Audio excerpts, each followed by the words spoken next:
Jóvenes y señoritas, muy pero que muy buenas tardes. Sean todos ustedes bienvenidos y bienvenidas a otra clase de historia. Ya estamos en la semana 15 y espero que te haya ido muy bien en la parte de historia en tu primer examen y que te estés preparando para este segundo examen que ya viene con todo. Creo que este sábado tienes un segundo examen, si no me equivoco, así que yo espero que lo puedan dar súper bien. Vamos a ponerle Vamos a compartirles el PowerPoint de esta clase para que lo puedas tener allí y lo puedas revisar con detenimiento. A ver, si está acá. Bueno, estaba revisando las preguntas y ya ves que básicamente lo que tenías que hacer era estudiar lo más importante para poder contestar, obviamente, tu pregunta, las preguntas en la parte de historia. Muy buenas tardes a la señorita Carla Alexandra Domínguez Nestas. Gracias por saludarnos. También al tutor, un saludo para el tutor Luigi. Ah, sí, el tutor Luigi Vidarte que nos está aquí siguiendo desde la tarde, si no es que desde la mañana, muy probablemente. Vamos a compartir pantalla y vamos a iniciar con nuestra clase de una buena vez.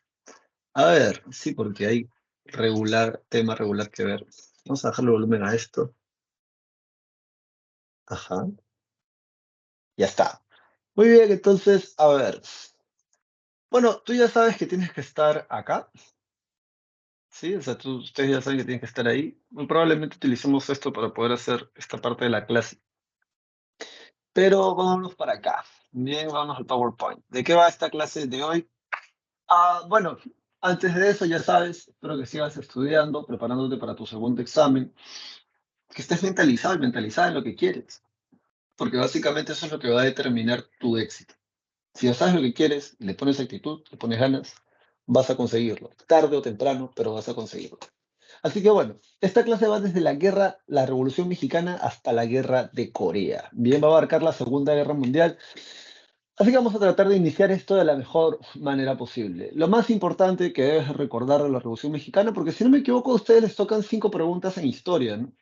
A aquellos que van al bloque de humanidades, por ejemplo, y les tocan 10. Entonces, a ti de esas 5 que te deben de haber tocado, eh, no me vas a dejar mentir, te deben de haber preguntado lo más importante, a veces hasta lo más obvio de cada tema que te han preguntado. Por ahí ha venido una pregunta de Egipto, que como te dije, son esas preguntas que tienen 4 preguntas en una sola, ¿no? Para relacionar justamente las partes de las etapas. No sé qué preguntas te han tocado, me gustaría ver el solucionario, pero sea como fuese, espero que te haya ido bien. Y yo sé que te debe haber ido bien si es que has estado estudiando repasando, porque realmente han preguntado cosas básicas o generales. Dicho esto, la Revolución Mexicana. ¿Cómo se inicia la Revolución Mexicana? ¿De qué va? ¿Qué fue?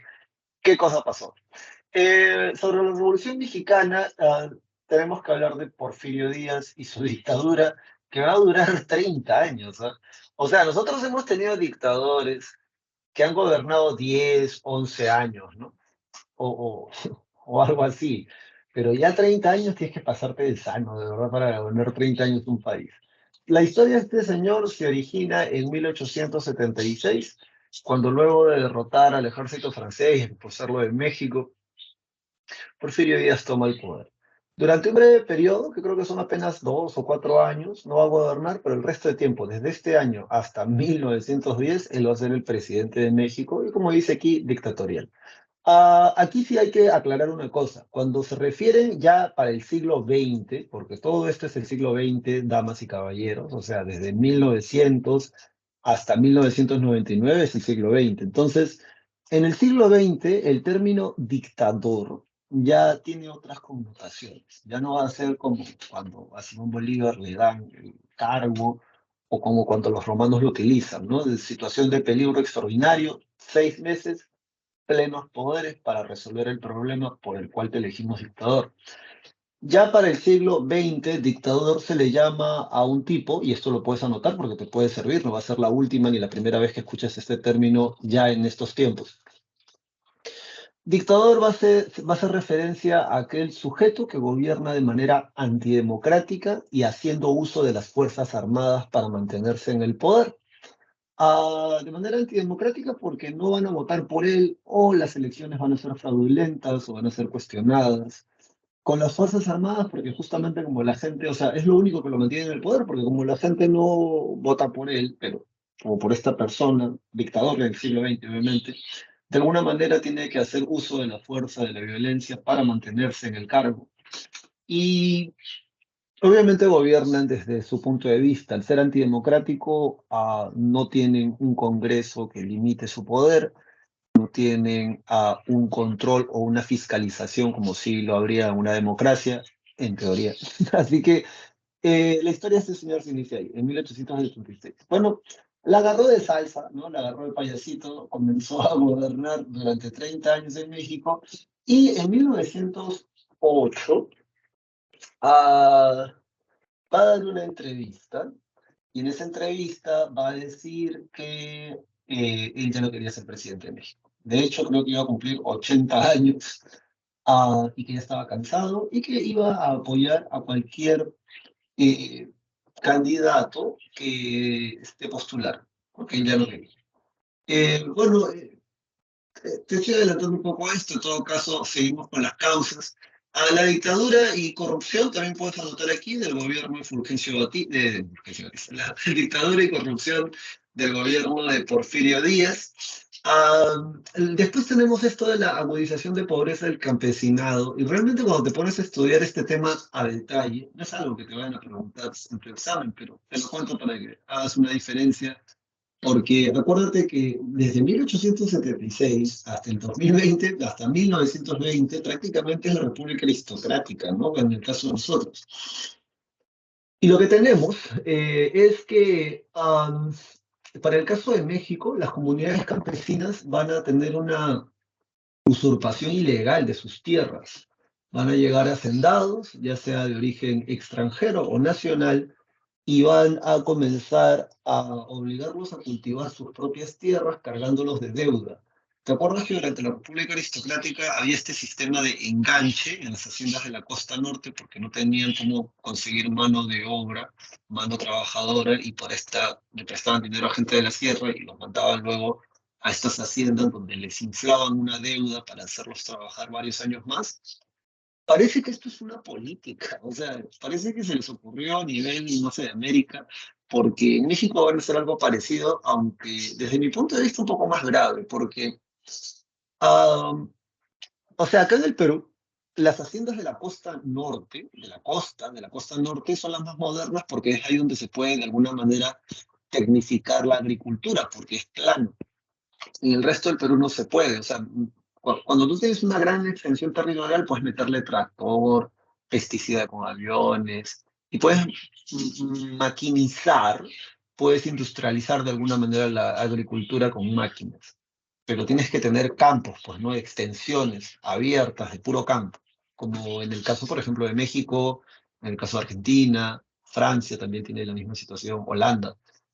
Pero ¿qué cosa sucede en México? En México, bueno, entonces los traen, ¿no? En el Perú de la Sierra a estas haciendas.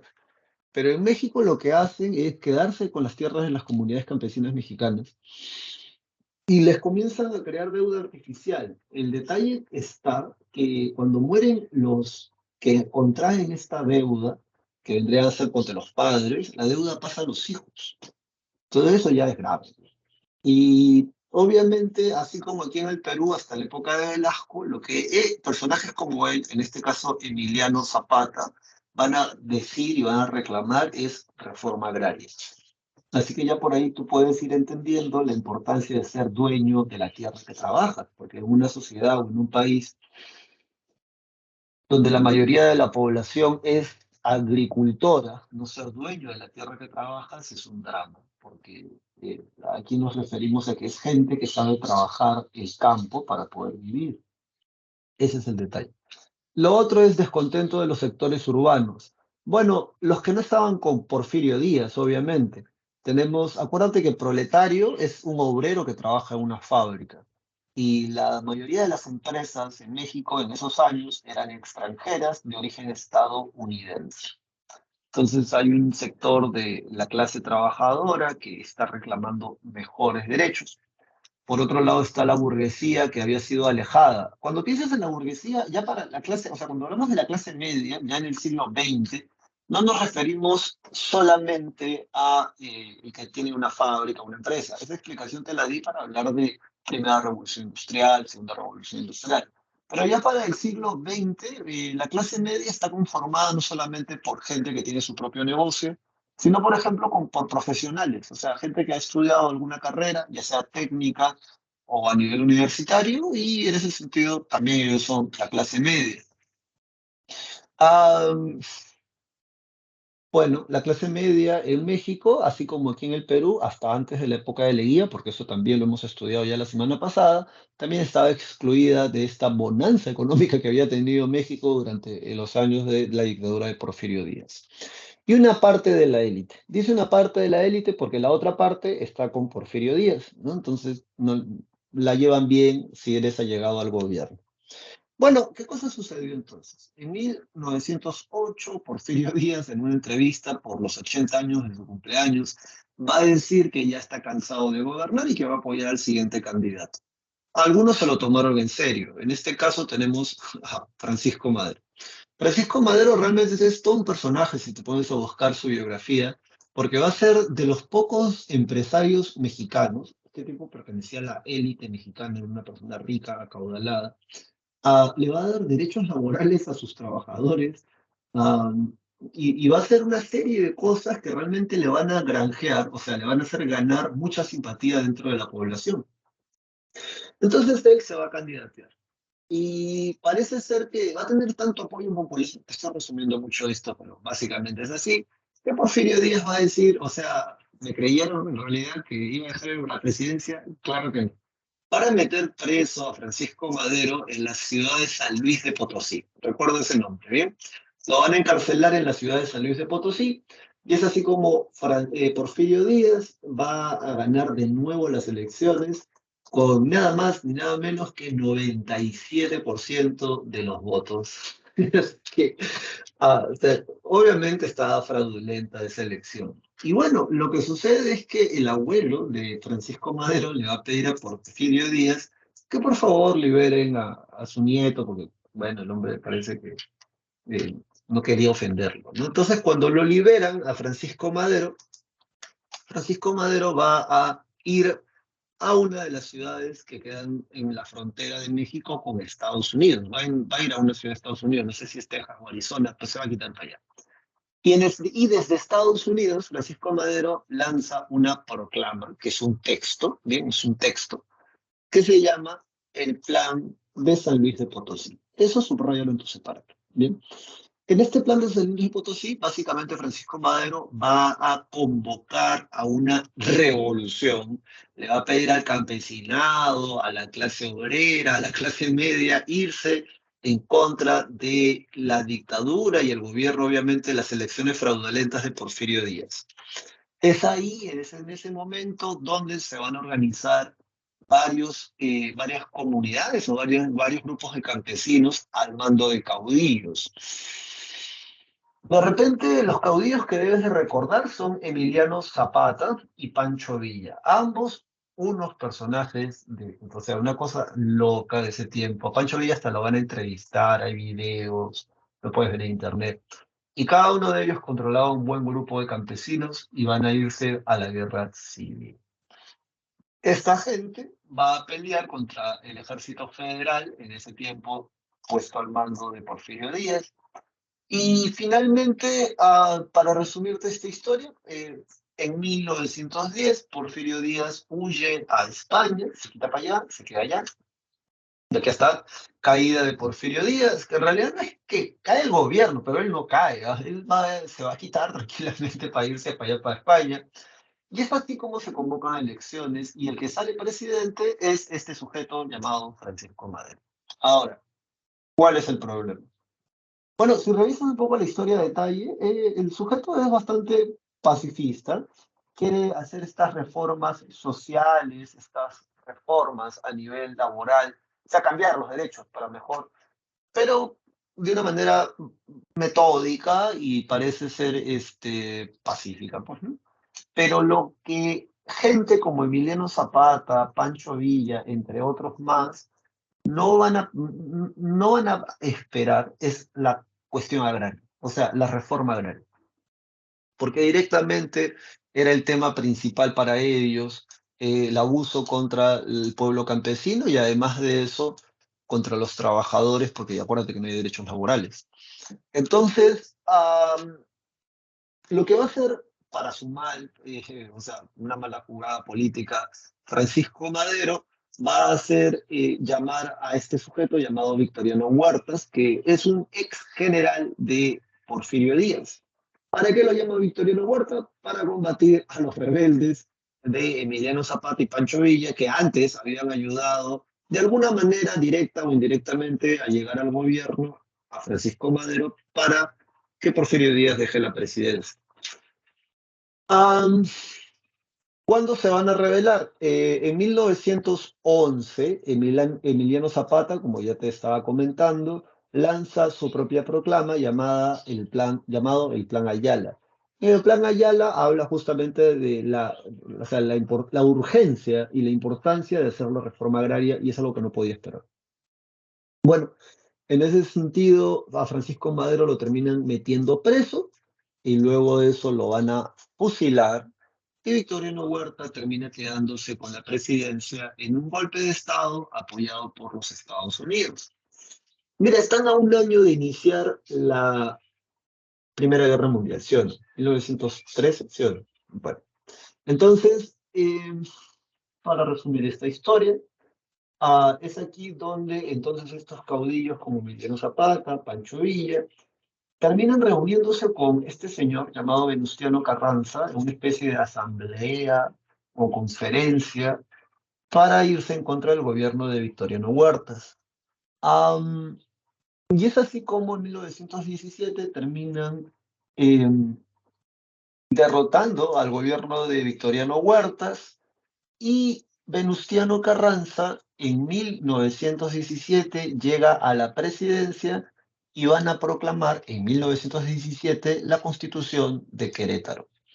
¿Por qué esta constitución es importante? Porque es la primera, anota eso, es la primera constitución en el mundo en garantizar los derechos civiles, los derechos sociales o el bienestar social, así como los derechos laborales. O sea, es la primera en su tipo. Esto es una cosa interesante. Y además recuerda que esta está citada en el gobierno de Leguía, que va a decir que la Constitución de 1920 y los derechos que trae están inspiradas en la Constitución mexicana. Entonces, este es el dato más importante, porque ya después de esto, de nuevo hay un golpe de Estado.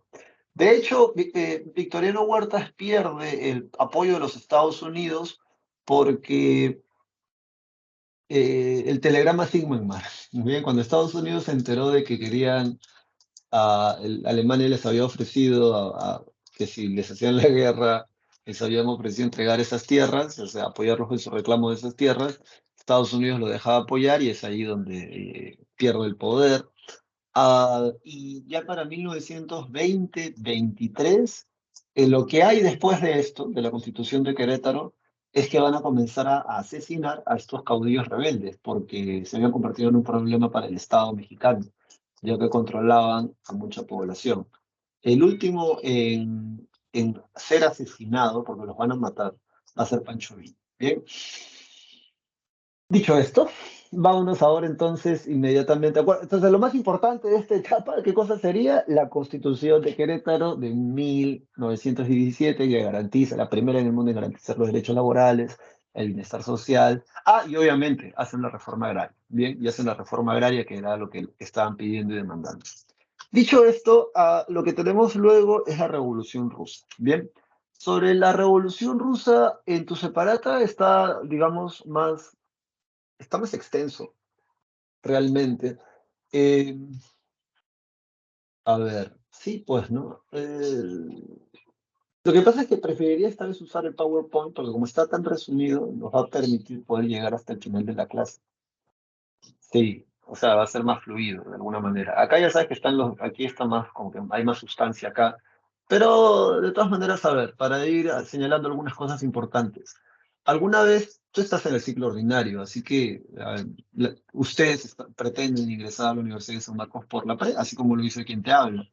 Ah, lo que tal vez valdría la pena recordar es que han preguntado en otros exámenes. O sea, una de las cosas más inteligentes o astutas que puedes hacer es revisar los últimos exámenes de la pre en tu área, para que así vayas descartando temas. No te van a preguntar los mismos temas que preguntaron en el último examen.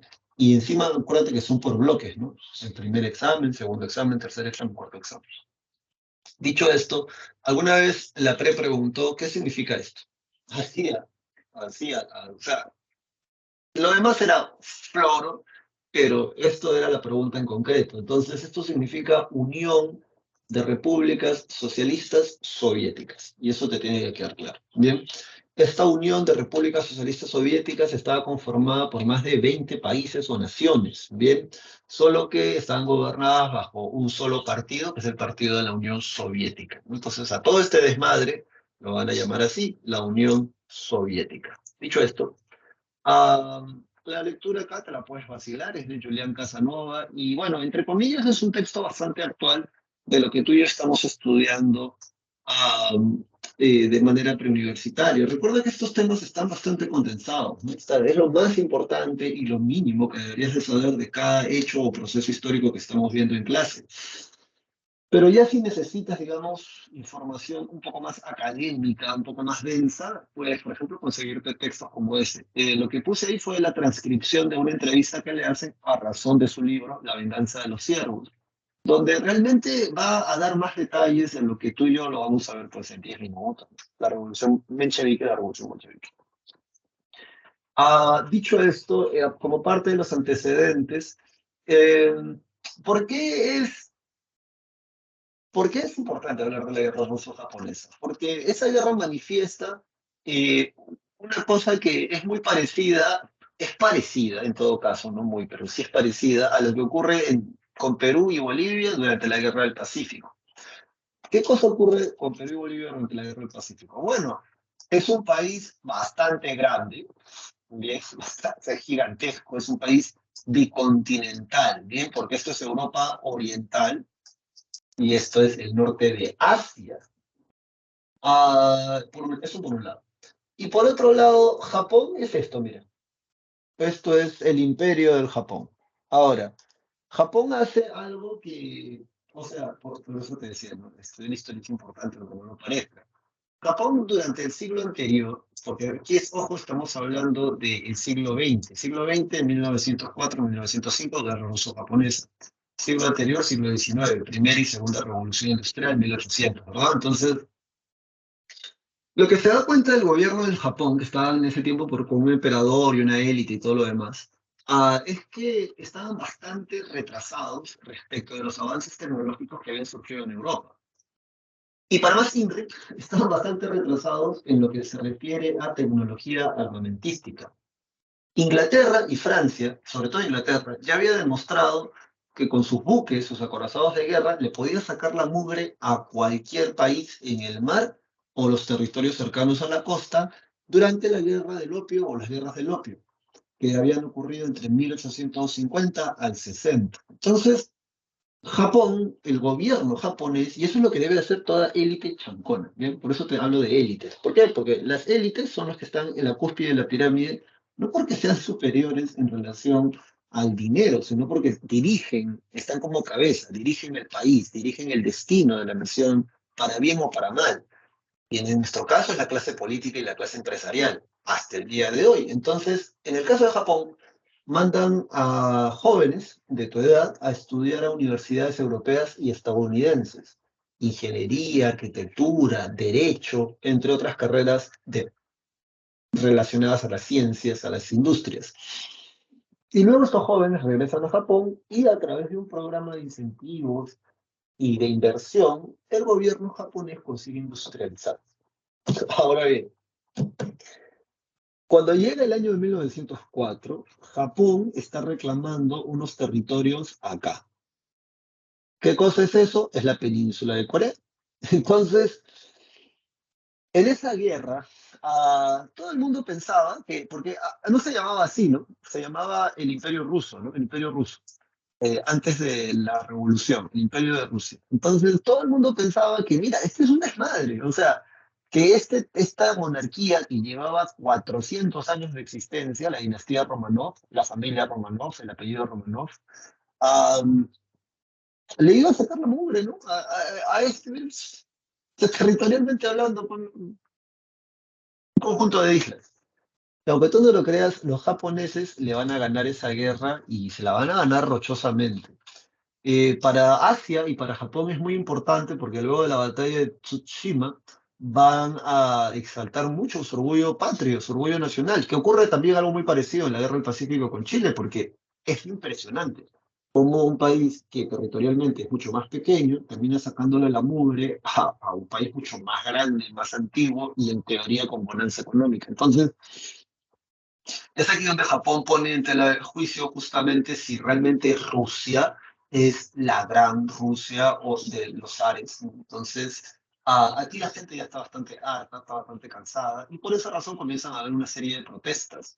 En 1905 lo van a llamar la Revolución Liberal, y primero los marineros del acorazado Potemkin van a hacer una huelga, una protesta, para exigir mejores condiciones laborales y también derechos. Por otro lado, el padre Gapón, que es un sacerdote que había convocado en San Petersburgo a manifestantes, o sea, mujeres y niños principalmente, y era una manifestación pacífica. O sea, tanto historiadores de derecha como de izquierda dicen, era una manifestación pacífica, de eso no hay duda. Salen con carteles diciendo que vive el zar, Dios bendiga a la familia del zar y todo lo demás. ¿Y por qué se habían acercado? Estaban exigiendo también, estaban pidiendo que haya mejores condiciones civiles, ¿no? De hecho, además tenían hambre. Siempre parece que falta comida en ese tiempo. Y, o sea, es rochoso porque, mira, en la capital, por ejemplo, en el caso del Perú, Lima es la ciudad que tiene más habitantes. Entonces, lo creas o no, Lima depende de los productos que vengan de la sierra, productos agrícolas. Ahí está el mercado de Santa Anita, ¿no? El mercado de Santa Anita, el mercado de frutas, para aquellos que conocen de lo que estoy hablando. Bien, todo eso viene de la sierra. Entonces, eh, no puede faltar comida. Bien, y lo que sucede continuamente en San Petersburgo es que falta comida y es la ciudad, una de las ciudades industrializadas. Ahora, ese es otro detalle. Rusia, Rusia es el imperio ruso es todo esto, todo este territorio, y de todo este territorio solo dos ciudades son industrializadas. El resto vive en una situación feudal. Entonces, eso ya por ahí está mal. Y bueno, entonces, ¿qué ocurre aquí? Que en esta manifestación pacífica al tío del zar Nicolás II no se le ocurrió mejor idea que para dispersar a la gente que estaba de manera pacífica haciendo esta especie de manifestación. Mandan a los soldados del Palacio de Invierno, este es el Palacio de Invierno donde vive la monarquía zarista, y los cuadran en posición de disparo y le comienzan a caer a tiros a la gente. Bien, ya según los historiadores, ya después de ese suceso, ya la gente no va a creer en el zar, ni que Dios bendiga al zar, nada. Para colmo, viene ya desde años anteriores, las ideas socialistas estaban ya calando hondo en la población, así que ellos ya están pensando en otra alternativa política. Y bueno, la cereza del pastel, Rasputín se le achaca ser amante de la emperatriz Alejandrina, y eso en realidad nunca se confirma, nunca se comprueba. O sea, hay rumores, pero nunca se comprueba. ¿Qué relación tenía Rasputín con la zarina? Es este chico que tú ves aquí, era el heredero al trono del Imperio Ruso y sufría de hemofilia, que es una enfermedad en la sangre. Y bueno, aquí sí tampoco hay dudas. Parece que cuando Rasputín estaba cerca del niño, el niño gozaba de buena salud porque realmente era enfermizo justamente por esta enfermedad. Y de ahí la relación o la cercanía que tenía con la familia. Por eso esta madre, como cualquier madre, va a saber el bien de tu prole, pues no de tus hijos, ¿no? Entonces, ya lo demás es historia y un poco más específica además. Y bueno, el detalle es que la Sabina Alejandrina es alemana y y ya sabes que pues en la Primera Guerra Mundial están en guerra, ¿no? Luego de esto, lo que tenemos es las causas de la Revolución Rusa. Bien, sobre las causas de la Revolución Rusa, despotismo del régimen zarista. Bueno, puedes anotar acá que tiene una monarquía absolutista, de hecho. ¿Cómo, profesor? Sí, o sea, es alucinante, ¿no? Ya para el siglo XX, el zar todavía tiene, los rusos todavía tienen una monarquía absolutista. No había congreso, y eso era lo que los sectores moderados, o sea, la gente tranqui, estaba pidiendo. Ya sabes, primero se van pacíficamente y después ya la gente no entiende razones, ¿no? Entonces, se van en modo tranqui y dicen queremos representantes. Por el desastre que ya ha ocurrido, Rusia perdió la guerra ruso-japonesa, han masacrado gente. De hecho, el tío del zar Nicolás II es asesinado en un atentado. Y no sé si en ese atentado participa el hermano mayor de Lenin, que eran socialistas, ¿no? Entonces, ya están en esa onda ya violenta. Y justamente tiene que ver con esto, ¿no? Recuerda que Marx habla de que el cambio viene mediante la lucha de clases y esta lucha es violenta. Hay una pobreza extrema del campesinado, como te decía, más del 90% del territorio ruso vive en condición feudal y solo dos ciudades tienen obreros porque son las ciudades más industrializadas. Además de esto, y recuerda que esto es una causa también importante, quizás una de las más importantes, es que esta crisis se agrava, esta crisis se acentúa aún más por la continua derrota del Imperio Ruso en la Primera Guerra Mundial. Bien, bueno, por otra parte, tú ya estás grande, tú no estás para pensar de que la hoz y el martillo es un símbolo terrorista, porque eso dice la radio, la prensa y la televisión en el Perú. Este es un símbolo que nace durante la Revolución Rusa y la hoz, que es esta especie de guadaña que está acá, representa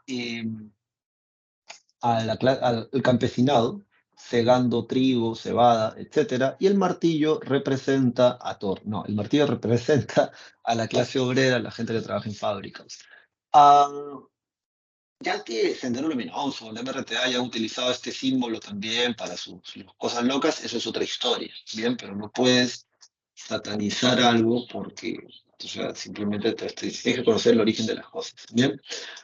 Dicho esto, la revolución menchevique. ¿Qué cosa vas a escribir tú aquí? La revolución menchevique es una revolución espontánea, o sea, nadie organizó esa revolución, no hay un líder que pueda decir yo organicé la revolución menchevique, no. ¿Qué fecha fue? ¿Qué fecha fue? Fue el 14 de febrero en el calendario juliano de los rusos, bien, porque esos rusos, ¿no? Estaban tan atrasados los rusos que su calendario era diferente del resto del mundo. Ellos tenían el calendario juliano, que no tenía esta corrección de los años bisiestos, y por esa razón llegan tarde 2 semanas o una semana llegan tarde a las guerras napoleónicas. Y no aprendieron, ¿no? Porque, y ese es el detalle, ¿no? No aprendieron, porque en la Primera Guerra Mundial también llegan tarde 3 días o 4 días porque su calendario estaba atrasado, ya que era diferente al resto de Europa. A la revolución menchevique, puedes anotar a modo de explicación, son moderados minoritarios, o sea, son la gente, por decirlo así, más tranqui. Ellos van a pedir que se cree un congreso, y de hecho se va a crear. El congreso se va a crear acá, después de 1905, se va a crear la Duma. Esto ha sido pregunta en el examen general de San Marcos. ¿Qué significa, cómo se llama el congreso en Rusia? Duma, la Duma, el Congreso, el Parlamento. Solo que este Parlamento se cierra en 1907. Entonces, o sea, todo para mal, todo para mal. ¿Qué cosa ocurre? Las mujeres van a salir a protestar a las afueras del Palacio de Invierno, y para resumirte esta historia, el oficial ordena a los soldados que disparen, así como igualito, como el Domingo Sangriento, y los soldados no quieren disparar. Cuando el oficial los empieza a regañar dentro del patio del Palacio de Invierno, estos oficiales les van a decir que afuera estaban su mamá, su hermana, su esposa, su hija, y que estaban pidiendo más comida, porque casualmente durante esos años, producto de la guerra y de la mala organización del Imperio Ruso, la capital otra vez está abastecida de alimentos. Los soldados terminan matando al oficial y desde ese momento el zar Nicolás II no cuenta con el apoyo de las Fuerzas Armadas. Al ya no contar con el apoyo, él estaba regresando del Frente Oriental en la Primera Guerra Mundial en tren y los oficiales en el tren le van a decir, creo que es mejor que renuncie. Y eso es lo que va a hacer. El zar Nicolás II renuncia, abdica al trono de Rusia, se convocan elecciones y se establece la República Rusa. Eso le puedes agregar acá, ¿bien? La República Rusa. En esas elecciones gana las elecciones el tipo que promete algo que luego no va a cumplir, a retirar a Rusia de la guerra. Era la principal cosa que querían en ese momento. Y acá por eso dice, ¿no? Hay un conflicto entre la Duma y los soviets. Por favor, te aprendes este concepto de memoria. ¿Qué cosa es un soviet?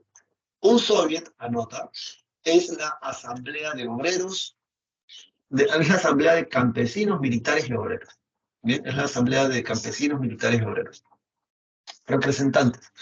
Ah, y bueno, hay reformas moderadas de parte del gobierno de Kerensky, pero lo que la gente quiere es que Rusia se retire de la guerra. Ese es como el caballito de batalla. También estaba hablando de reforma agraria, cosas que no se estaban haciendo y la gente ya lo quería ya, ya, ya. Esa exacerbación va a ser aprovechada por los bolcheviques. Líder del partido bolchevique, León Trotsky, y el que hablaba es Leonardo DiCaprio, no, Lenin, bien, Lenin, Robin Williams, Adam Sandler. Ah, Lenin es el orador, ¿no? Mientras que Trotsky es el que es el ideólogo de los bolcheviques.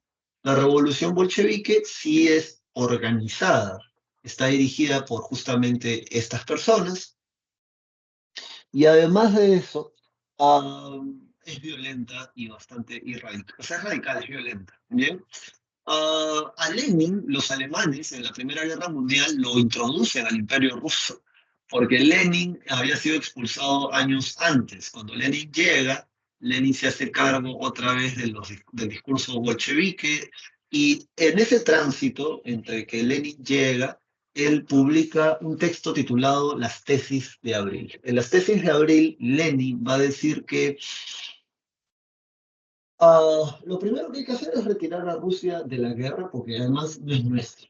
Eso es lo primero que van a decir. ¿Por qué se están muriendo nuestros hermanos rusos si esa guerra no es nuestra? Lo otro que va a decir Lenin es reforma agraria y otras ideas más.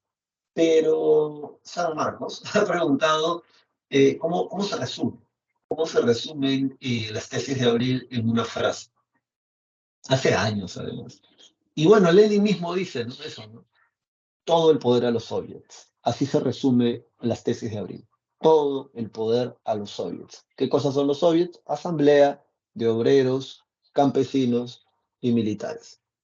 Y bueno, um, ¿qué tenemos entonces? Primero, Lenin derroca a Kerensky, que va a ser bastante impopular justamente por no haber retirado a Rusia de la guerra. Y lo primero que hace Lenin es le encarga a León Trotsky el Ministerio de Relaciones Internacionales, Ministerio de Guerra. Y como ministro de Guerra es el que organiza el Tratado Brest-Litov. En el Tratado de Brest-Litov, Rusia se retira de la Primera Guerra Mundial. Um, y a Stalin, por cierto, le dan la cartera de Relaciones Internacionales. Stalin es el que tiene esto de la Tercera Internacional o la Comintern. ¿Qué cosa es eso? La institución encargada de expandir el socialismo a nivel mundial y está en relación con el Partido Comunista Peruano, por cierto. Una vez que Rusia se retira con este tratado, que yo te sugiero que te lo aprendas de memoria, donde se van a crear nuevos países, ¿te acuerdas? Estonia, Letonia, Lituania, Letonia, Ucrania, Azerbaiyán, Kirguistán, etcétera. Rusia entra en una guerra civil y los que ganan esa guerra civil son los más radicales, que no son muchos, pero son los que sí están dispuestos a irse con todo, que son los bolcheviques. Estos son los líderes y él luego se va a acercar. Lenin establece la nueva política económica porque Lenin dice que ellos se han saltado de pasos, ¿no? Profesor, no entiendo, ya mira acá. Lo deben entender relativamente rápido. ¿Te acuerdas que te había explicado que Marx hablaba de que eh, a partir de los modos de producción, la humanidad ha pasado por fases? Entonces, la primera fase, según Marx, es la fase del modo de producción de la sociedad primitiva. En esa fase, que vendría a ser neolítico, hay propiedad colectiva, bien, propiedad colectiva y la gente, no hay clases sociales, y la gente de alguna manera tiene todo por igual, por así decirlo, por resumirlo mucho. Luego, Marx dice que la segunda fase es la sociedad esclavista, que ya lo hemos visto también, el imperio egipcio, romano, etcétera. ¿Cómo se produce? Mediante la mano de obra esclava. Luego, Marx habla de la fase de modo de producción feudal, donde los señores feudales son dueños de la tierra y el campesino está oprimido porque no es dueño de la tierra que trabaja. Luego vendría la fase capitalista, que ahora ¿cómo se explota al hombre? Bueno, mediante la fábrica. El burgués es dueño de la fábrica y explota a otros seres humanos. Y lo que Marx va a decir es que luego, acuérdate, el proletariado tiene que tomar el poder en la fase socialista y luego de eso tienen que eliminar la propiedad privada con la fase comunista y las clases sociales además. Entonces, entiende esto. Lenin decía que se habían saltado de la fase feudal, bien, porque Rusia era feudal, de la fase feudal se habían ido de frente a la fase socialista. Entonces, en la teoría de Marx, como te lo he tratado de explicar de una manera chosca, pero básicamente es así, Marx dice que para que haya una sociedad, una fase socialista, primero tienes que haber pasado por el capitalismo, o sea, tienes que tener clase obrera, porque si no tienes obreros no tienes proletarios, y además porque los obreros son los explotados en fábricas. Marx, acuérdate, hace su libro en función de Inglaterra, que es el país más industrializado, y por ende es el que tiene más obreros. Sin embargo, y cosas curiosas de la vida, las grandes revoluciones socialistas del siglo XX estallan en países de condición feudal. Sí, sí, sí, bastante atrasadas. No estalla. Las revoluciones socialistas no estallan en los países industrializados. ¿No? O sea, te informo, te informo. Entonces, Lenin, ¿qué dice? Bueno, hay que dar un paso hacia atrás para luego dar dos hacia adelante. ¿Cómo, profesor? Sí. Lenin dice que hay que retroceder al capitalismo, van a permitir que la burguesía cree banca, industria, empresa privada, y luego se las vamos a quitar dando dos pasos hacia adelante y nos vamos al comunismo. Esos son los NET. Los NET es la nueva política económica que básicamente permite la privatización e industrialización de Rusia para poder sellar o zanjar esta fase que es necesaria para ir al socialismo o lanzarse al comunismo. En 1922 se crea la Unión de Repúblicas Socialistas Soviéticas, o sea, la URSS, de aquí en adelante la Unión Soviética, y Lenin muere en 1924. Según los historiadores, entendidos en la materia, Trotsky debió de haber sido el sucesor, pero en realidad el que termina quedándose con el gobierno va a ser Joseph Stalin, sinónimo a cero. Joseph Stalin elimina los NEP que había planificado Lenin y lo que él hace es los planes quinquenales. Estos planes quinquenales son muy importantes porque, escúchame bien, van a organizar la economía de la Unión Soviética por cada 5 años. Por eso plan quinquenal. Es importante porque cuando llega este año en el mundo, 1929, todos los países del planeta Tierra se van a ver en una crisis fea porque Estados Unidos nos va a arrastrar a esa crisis que se genera en Estados Unidos, excepto la Unión Soviética. Y la Unión Soviética no se ve en crisis justamente por esto de los planes quinquenales. Y ya en la clase de ideologías del siglo XIX te expliqué por qué la derecha y la izquierda, o el liberalismo y el socialismo científico son opuestos. Porque unos creen en la propiedad privada y el afán del lucro, y los otros no creen en la propiedad privada y están en contra del beneficio personal o el lucro personal, ¿no? Entonces, si se supone que los países del mundo tienen el mejor modelo económico porque imitan a Estados Unidos y el mejor modelo político porque imitan la democracia representativa de Estados Unidos, ¿por qué diablos yo estoy entregado y los soviéticos no? Y es ahí donde un grupo de gente en diferentes países del mundo comienzan a girar a la izquierda, porque van a ver en la Unión Soviética una alternativa a los Estados Unidos, bien, tanto a nivel político como a nivel económico. Dicho esto, entonces, acuérdate de eso, vámonos inmediatamente ahora. Ya hablamos de la Revolución Mexicana, vámonos ahora a hablar de esto, la crisis del sistema capitalista. Bien, sobre la crisis del sistema capitalista, bueno, esta lectura me pareció interesante colocarla porque, mira, es una mujer de 32 años y se ve realmente en su rostro, la imagen ya no está en HD, pero se ve realmente en su rostro las marcas de las duras condiciones de trabajo, del estrés y de la preocupación generada por tener hijos y no poder alimentarlos porque no hay chamba después del crack del 29. La foto ganó un premio, si no me equivoco, por justamente retratar el rostro de la Gran Depresión, como dice ahí, puedes buscar el artículo después. ¿Cuáles son los antecedentes del crack del 29? Bueno, lo más obvio de lo más obvio, ¿no? Primero, recuerda la hegemonía de los Estados Unidos luego de la Primera Guerra Mundial. tienes que entender que las principales potencias industrializadas estaban en Europa. ¿Cuál es el detalle? Que cuando éstas entran a la Primera Guerra Mundial y cuando la Primera Guerra Mundial termina, estos países están destruidos. Entonces, hay dos cosas que se necesitan. Primero, comprar materiales o bienes, o mejor dicho, comprar productos para iniciar este proceso de reconstrucción mientras nosotros seguimos para adelante.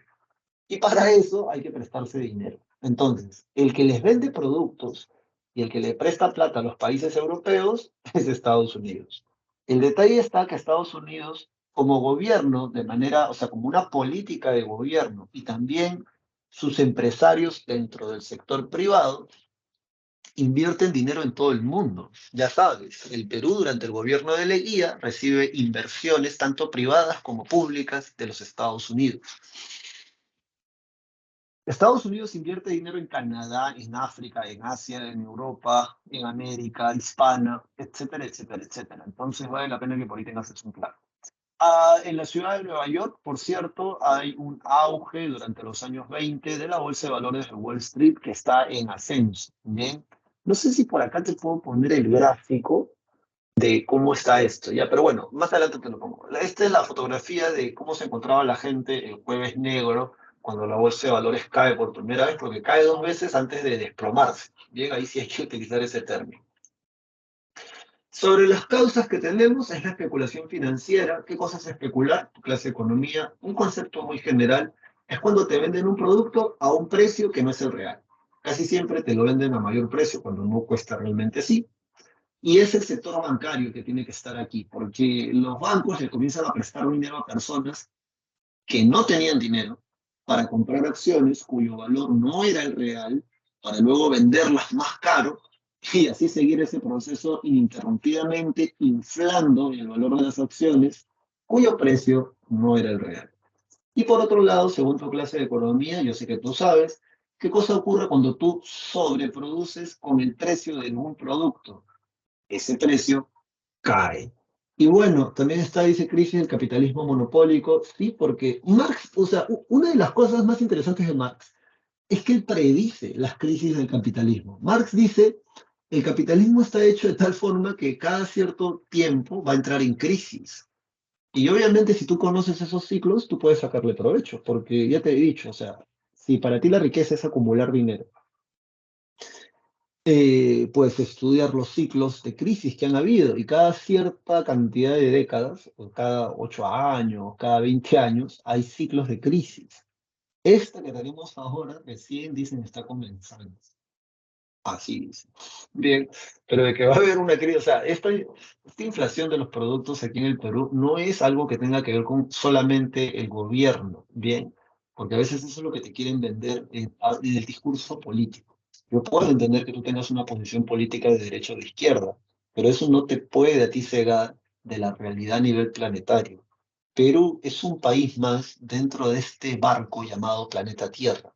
Y hay algo que nuestra clase política o no quieren ver o no les interesa, como en la Guerra del Pacífico o como cuando llegó el coronavirus y no teníamos cosas para poder realmente sistema sanitario que sea eficiente o tan burocrático que todo llega tarde. ¿Y qué cosa es eso, profesor? Que a nivel mundial el planeta Tierra está entrando en una crisis económica e inflacionaria. Y eso no lo digo yo, espérate, mira. Para que entiendas esto, vamos a cerrar esto un momento. A ver, ¿cómo te lo pongo? Vamos a ponértelo así gráficamente. Turun. Espérame, espérame, espérame. Ajá, ¿dónde está esto? Acá, creo que está esto. Tun, turun, turun, tutuputun, tum, tutuputun, putuputun, tudum, paraparum, parum. Ajá, creo que es esto que está acá. Muy bien. Sí, creo que es esto. Ajá, ajá. Sí, aquí está. A ver, vamos a... Sí, este es así. Y déjame buscar, a ver, espérate.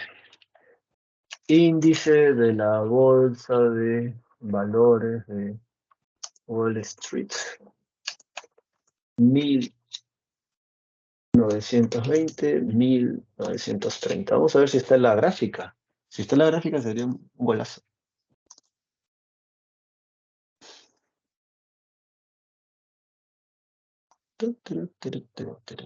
Acá está. A ver, ¿este es? ¿O no es esto?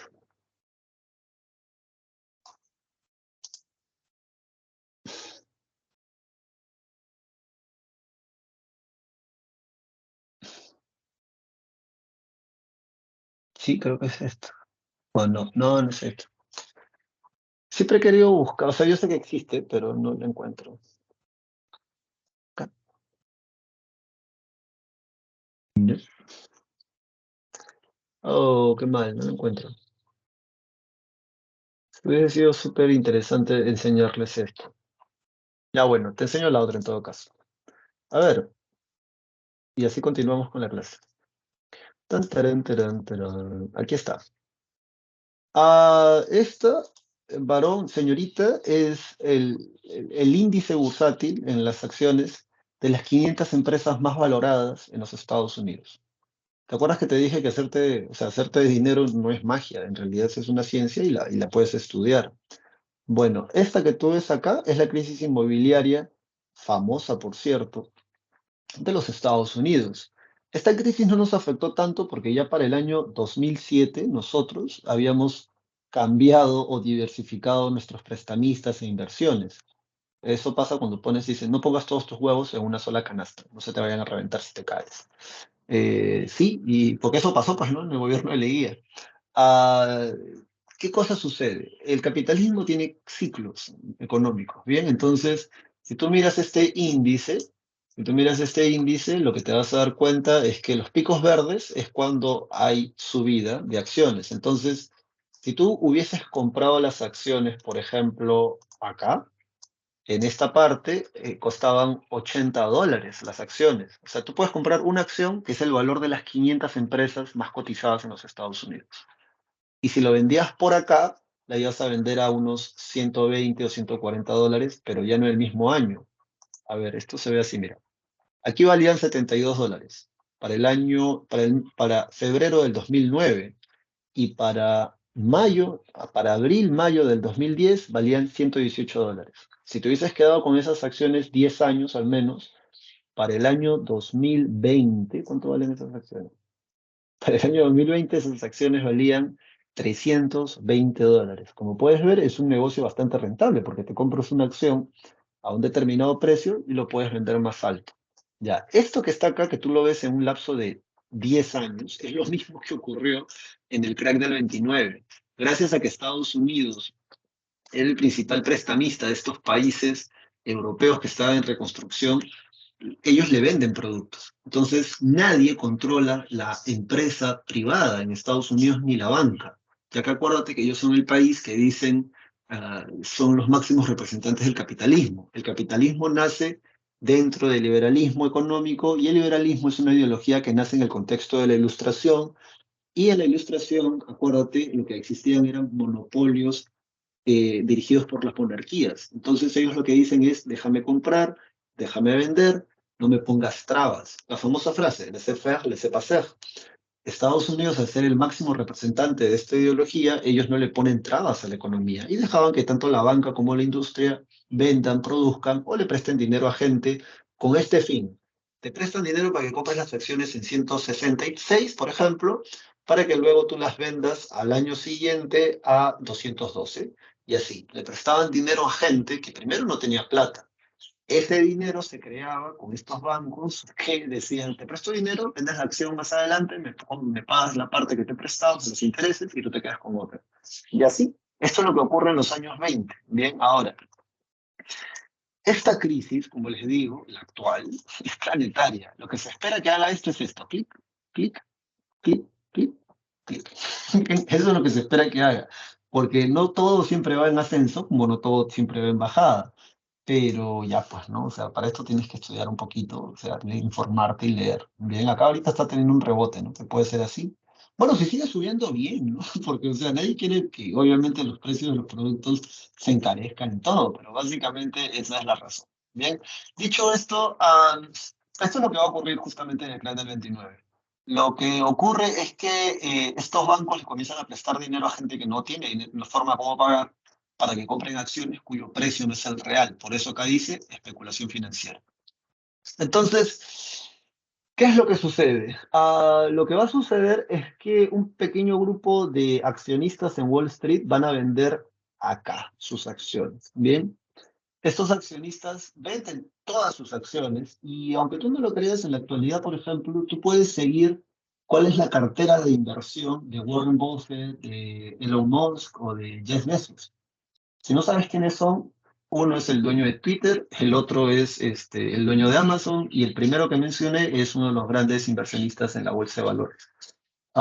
Tienen tanto dinero esas personas que el gobierno de los Estados Unidos les dice que ellos tienen que tener un libro abierto respecto de las acciones que venden o compran, porque realmente son tan famosos y tienen tanta plata que ellos pueden hacer que con sus decisiones una vaina se vaya a la quiebra o una vaina suba, una empresa suba, como por ejemplo Elon Musk, cuando dijo que iba a comprar Twitter, las acciones de Twitter comenzaron a irse a la luna, porque realmente la gente pues en ese tiempo tiene muchos seguidores, tiene mucha gente que valora su opinión. Entonces, am, ¿qué cosa ocurre en el jueves negro, en octubre? Un pequeño grupo de banqueros venden todas sus acciones. Entonces, siempre hay gente que los sigue, ¿no? Entonces, siempre hay gente que dice, pero ¿por qué estos locos han vendido todo? Y cuando ellos se dan cuenta del por qué, era que era esto que te estoy diciendo. Bien, tenían acciones cuyo precio no es el real. Entonces, estos locos se dan cuenta de esto y ellos venden 200.000 acciones. Esas 200.000 acciones no encuentran comprador. Y entonces lo que sucede es que los precios caen, ¡pah! Caen. Wall Street, la banca en Wall Street dicen, bueno, aquí no hay que no pande el cúnico, vamos a comprar esas acciones. Así que la bolsa de valores cuando abre el día lunes abrió al alza. O sea, las acciones comienzan de nuevo a revalorizarse porque van a comprar esas 200.000 acciones.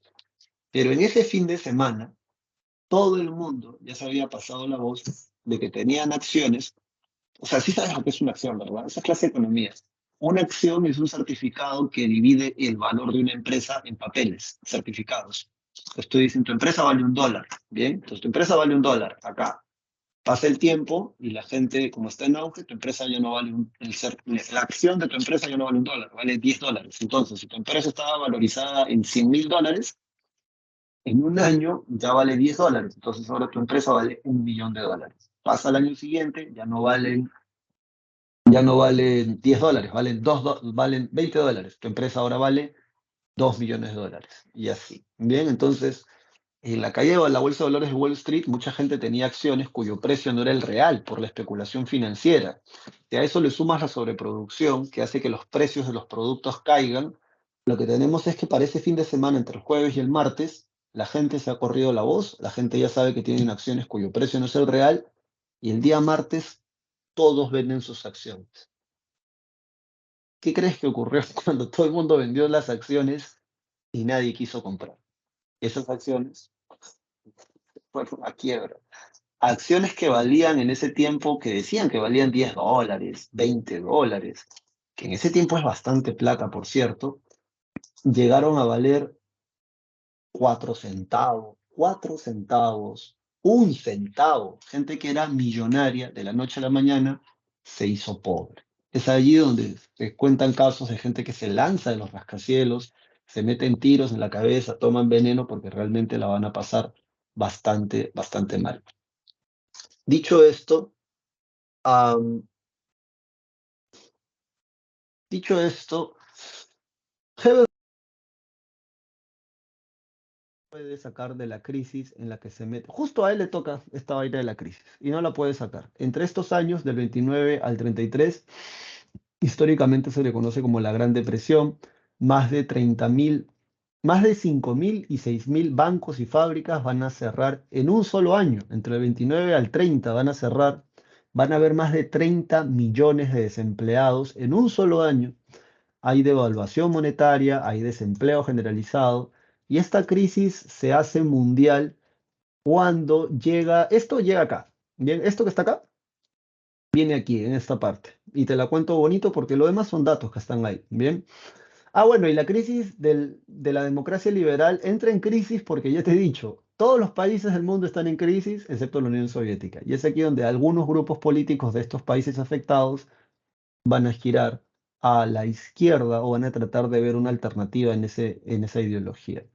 Cuando Franklin Delano Roosevelt llega a ser presidente, él es demócrata, llega a la presidencia, una de las cosas que hacen es convocar a John Maynard Keynes, que ya lo debes de haber estudiado en tu clase de economía.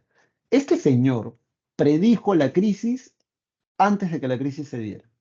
La predijo en su libro, su libro, por cierto, se llama Teoría General sobre el empleo, el interés y el dinero. El FBI va a su casa a preguntarle, oye, compadre, ¿tú cómo sabías que la crisis se iba a dar? Para eso estudio, pues, ¿no? Por eso soy economista. A John Maynard Keynes nadie le hizo caso, porque John Maynard Keynes decía que para evitar la crisis, el Estado debía de intervenir,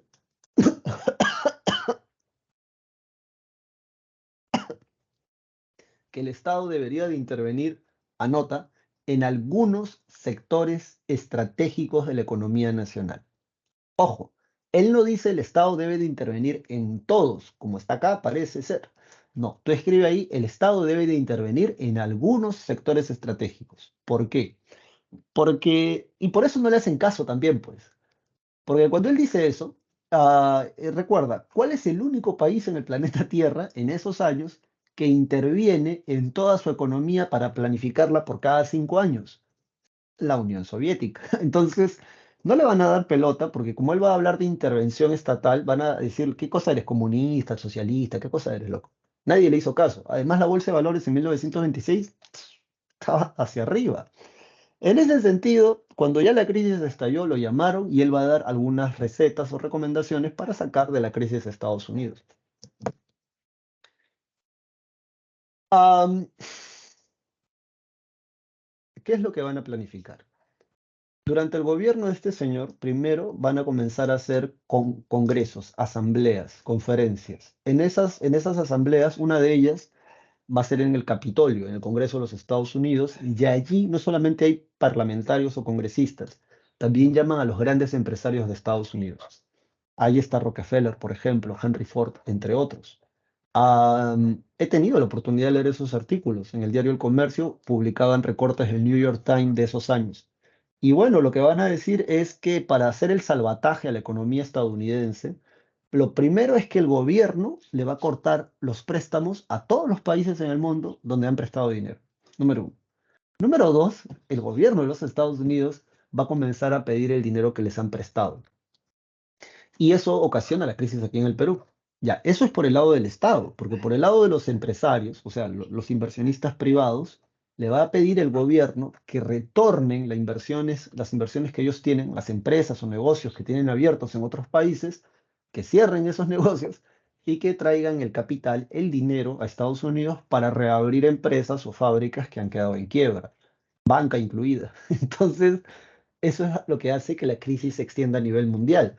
Porque en la rueda del capital, que tú ya lo debes de haber estudiado, ya sabes, en esta rueda todo se inicia en la parte de inversión, luego viene producción, luego viene distribución, luego viene circulación y luego viene consumo. Si no es así, tú me corriges, ¿ya? Pero básicamente esa es la rueda del capital, ¿verdad? Entonces, en Estados Unidos, ¿qué cosa es lo que se ha detenido o por qué se ha detenido? Se ha detenido esta parte porque los que te prestan plata, que son los bancos, cerraron, quebraron. La producción también se ha detenido porque las fábricas se han cerrado, han quebrado. Entonces, cada país tiene esta rueda. Lo que hace el gobierno de los Estados Unidos es agarrar y para volver a hacer girar esa rueda, le piden a sus empresarios volver a reabrir fábricas y volver a reabrir bancos para que su rueda siga girando de nuevo. Pero esta rueda también, por ejemplo, la tiene Perú. Entonces, si tú le cortas la inversión, le cierras los negocios, la rueda en nuestro caso se detiene. Eso pasa a nivel planetario. Bien, para este salvataje tienen dos programas económicos llamados los New Deal. La primera carta o el primer contrato hasta 1934, intervención del Estado en algunos sectores estratégicos de la economía nacional. ¿Cuáles son esos sectores? Banca y la industria petrolera, la industria automotriz. Son las grandes industrias. Ayuda a la agricultura, aumento del gasto público. Comienzan a construir pistas, carreteras, hospitales para poder dar trabajo. y se va a crear un sistema bancario central para evitar que estos locos de los banqueros den crédito a gente que no puede pagar después. En el segundo New Deal se dan la creación del sistema o de seguridad social, control de los grandes trusts y holdings, porque estas empresas transnacionales han sobreproducido o han absorbido a otras malsanamente, aumento de los salarios porque así puedes gastar más y reducción de las horas de trabajo para que tengas trabajo, pero ya no sigas produciendo en las cantidades que venías produciendo. Gracias a todas estas cosas, Estados Unidos puede salir de la crisis. Luego, para hablar de los fascismos, aquí, para hablar de los fascismos, bueno, primero, fascismo es una palabra italiana. Cuando tú leas SC se pronuncia como fascismo, ¿bien? Así se pronuncia, es una palabra italiana. El creador o el que inicia esta idea de estos, ojos, son partidos políticos de extrema derecha, ¿bien? Ya te lo había explicado antes. Así como los terroristas, en el caso del Perú, Sendero Luminoso, el MRTA, son partidos de extrema izquierda, también hay partidos de extrema derecha. Y bueno, no necesariamente necesitas ser un partidario de extrema derecha o de izquierda para tener actos terroristas si es que tú tienes una postura política y estás a favor, por ejemplo, de que baleen a la gente para dispersar una marcha o una protesta. O sea, eso es tener mentalidad paternalista y autoritaria, fascista, porque crees que la gente necesita ser baleada o gaseada para que controlen como si fuera un niño malcriado que está haciendo una rabieta porque no le dan el chupete que quiere. No, estamos hablando de gente adulta y estamos hablando de problemas que la Defensoría del Pueblo, desde que tengo memoria, desde la época de Toledo, vienen diciendo que en el Perú hay más de 100 conflictos sociales a punto de explotar. Y si no me crees, búscalo porque esos son datos del Estado peruano. Entonces, estos gobiernos fascistas son gobiernos de extrema derecha, grupos terroristas que quieren implantarte su ideología a través del terror, del miedo, la desaparición, matando gente, etcétera, etcétera, etcétera. De los que nosotros vamos a hablar aquí en clase, obviamente vamos a hablar de, ay, perdón, vamos a hablar de Hitler, vamos a hablar de Francisco Franco y vamos a hablar de Benito Mussolini, así como de el gobierno del emperador Hirohito, aunque está mencionado Abuela de Pájaro. Grupos de extrema izquierda. Bien, la definición te la aprendes de memoria, de hecho, presta atención porque mira, tanto las características como las causas están dentro de este texto. Así que si te lo aprendes, estás matando dos pájaros de un solo tiro. El fascismo es una ideología y sistema de gobierno de carácter, palabra clave, totalitario. ¿Qué significa? Que el gobierno, el Estado, lo controla todo. Controla la parte política, económica, religiosa, cultural, social, todo lo controla. Nosotros no tenemos un gobierno así porque, o sea, así quisieran. No tenemos porque no hay presencia del Estado en todo el territorio peruano todavía para el año 2023. Surge en Europa luego de la Primera Guerra Mundial, te estaba dando antecedentes, opuesto a la democracia liberal, sí, eso es cierto, están opuestos a la democracia liberal porque ellos creen en la figura de un líder que siempre tiene la razón. En el caso de los fascistas, Mussolini, en el caso de los nazis, Hitler, porque una democracia cree en la participación popular a través de representantes. Ni el fascismo ni el nazismo creen en eso. Creen en la figura de un líder, de un guía, de un iluminado. Mussolini es el duce, Hitler es el Führer.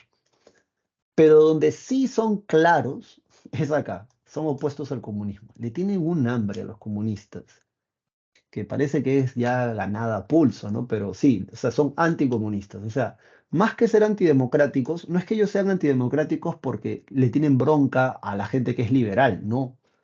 Ellos le tienen bronca a los comunistas. O sea, cualquier persona que sea comunista ya te pueden pegar en la calle. Pero liberal no son liberales porque dicen, ah, odiamos a los liberales. No, son antiliberales porque no creen en la participación representativa ciudadana a través de elecciones, por ejemplo. Bien. Lo que sí es que le tienen bronca a los comunistas.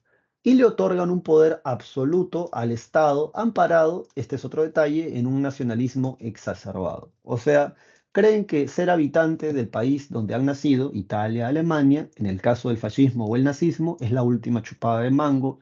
Y en el caso de Hitler, hablan de la superioridad de la raza aria, porque Hitler no habla de los blancos, Hitler habla del pueblo ario. En Europa todos son blancos. Pero Hitler no habla del color de la piel. Hitler habla de a qué pueblo tú perteneces, ¿bien? A qué pueblo tú perteneces. En ese sentido, am, por eso, sí, en ese sentido son ultranacionalistas y son capaces de pegarte si eres de otro país y sobre todo si eres judío, porque Hitler justamente, y eso es una característica del nazismo. Acá, donde está acá, esto tú subráyalo. Son antisemitas, principalmente los nazis. Los fascistas son antisemitas, pero porque Mussolini se alía con Hitler. Pero ideológicamente los fascistas italianos no es que le tengan bronca a los judíos. En cambio, Hitler sí habla del desprecio hacia la población judía. De ahí que luego van a tratar de exterminarlos. Más de 6 millones de personas van a morir solo por ser judíos. Y eso no tiene nada que ver con el color de la piel. Acá, en este lado del mundo, la gente a veces es tan acomplejada que piensan que el color de la piel es suficiente para hacerte superior o inferior. Pero no, no interesa cuán blanco o negro te puedas creer. En Europa no hablan del color de la piel, hablan del pueblo al que perteneces. Bien, entonces Hitler justamente dice en esta idea ultranacionalista, chauvinista, el, la raza aria es la superior. Lo mismo dicen los japoneses, solo que en Asia, que ellos son la raza superior en Asia. Dicho esto, recuerda, el fascismo se origina en Italia, pero su grado más extremo lo tenemos en Alemania con el nombre de nazismo. Y el fascismo es producto de la crisis luego de la Primera Guerra Mundial, el fracaso de las democracias liberales por no poder dar una respuesta a la crisis económica que había ni la participación ciudadana, y el temor de la gran burguesía ante una revolución comunista. Porque tienes que preguntarte por qué rayos cuando Hitler comienza a romper el Tratado de Versalles, que le prohibía a Alemania tener armada naval, armada aérea, más de 100.000 soldados, ¿por qué cuando Hitler comienza a hacer todo lo contrario a lo que decía el Tratado de Versalles, Inglaterra, Francia y otros países no le pusieron el alto? No le pusieron el alto porque si tú miras el mapa, la Unión Soviética ya existía. Y la Unión Soviética es un gobierno con un megapaís, o sea, un conjunto de naciones socialistas que abiertamente dicen que están opuestos al liberalismo y a su ideología, ya sabes, propiedad privada y el afán de lucro. Y bueno, la cereza del pastel es la Gran Depresión, porque cuando la Gran Depresión llega, Alemania e Italia se van a ver sumamente afectadas.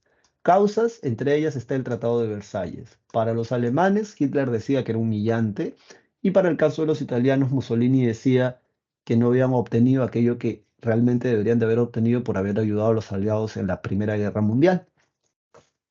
Luego dice el avance del socialismo en Europa, radicalización de los movimientos nacionalistas como el fascismo y el nazismo, y el crack del 29, que era lo que estábamos hablando. Dicho esto, entonces, vámonos para acá inmediatamente. Símbolo del fascismo italiano, acá tú lo ves en pantalla. Símbolo del nazismo, acá tú lo ves en pantalla. Bien. Los fascistas tienen un grupo paramilitar, los fasci di combattimento o los camisas negras. ¿Cuándo, o sea, históricamente, cuándo se les recuerda más? Cuando en 1922 los sindicatos de trabajadores anarquistas y también socialistas van a hacer una huelga general en Roma, Italia. Mussolini le va a decir al gobierno que ellos, o sea, los camisas negras, que pertenecen al Partido Nacional Fascista, van a hacerse cargo de la situación. ¿Y cómo se hacen cargo? Van a disolver esa protesta a punta de puñetes, palos y patadas. O sea, los camisas negras van a ir a mecharse contra este otro grupo de gente que estaba pidiendo mejoras laborales. O sea, hay que, mames, no se antepase.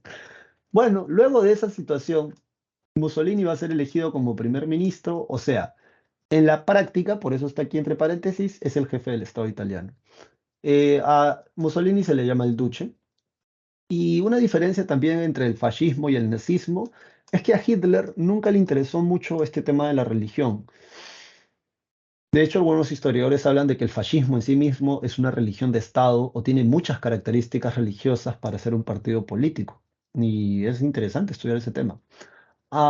Pero bueno, recuerda también que Alemania no es católica principalmente. Los alemanes o bien son luteranos o bien son ateos. En la actualidad creo que la mayoría son ateos en Alemania. Bueno, Mussolini entonces tiene a los camisas negras, Hitler tiene a los camisas parda, o sea, camisas de color marrón. Por cierto, el convenio de Letrán es esto que te decía que el fascismo, por ejemplo, sí es respetuoso del catolicismo. Firman un convenio con el Papa Pío XI en relación a sus tierras y propiedades y los derechos que tenía la Iglesia Católica dentro de Italia, porque ya sabes que el Vaticano está dentro de Italia. En el caso de Hitler, aquí los tenemos con algunos miembros de la Sturmaufklärung, las SA. Y bueno, Hitler él forma parte del Partido Nacionalista, Nacional Socialista Obrero Alemán. Una vez un estudiante me preguntó, profe, ¿por qué si Hitler es anticomunista dice que su partido es socialista? Mira, de socialista solo el nombre lo tenía porque estaba de moda en ese tiempo. Bien, pero solo por eso, por nombre, nada más, porque en realidad de socialistas no tienen nada más que eso, el nombre. Después de ahí son de derecha. En 1923, Hitler trata de dar un golpe de estado en la ciudad de Múnich. El Punch es un bar donde se reúne la élite, la clase política alemana, y va a ser encarcelado porque va a fallar. Bien, mientras estuvo preso, Hitler escribe un ensayo ideológico llamado Mein Kampf, Mi lucha. En ese ensayo, Mi lucha, Mein Kampf, Hitler va a desplegar todos los principios de la ideología nazi y también su odio hacia los judíos. De hecho, parece ser que parte del odio de Hitler hacia los judíos es justamente esta, así lo crió su viejo. Bien, hace referencia mucho a lo que su papá decía respecto de la población judía. Que no le habían hecho nada. Lo que sí es cierto es que los judíos tenían el 70% de la economía alemana en sus manos. Eran grandes dueños de banca y de industria.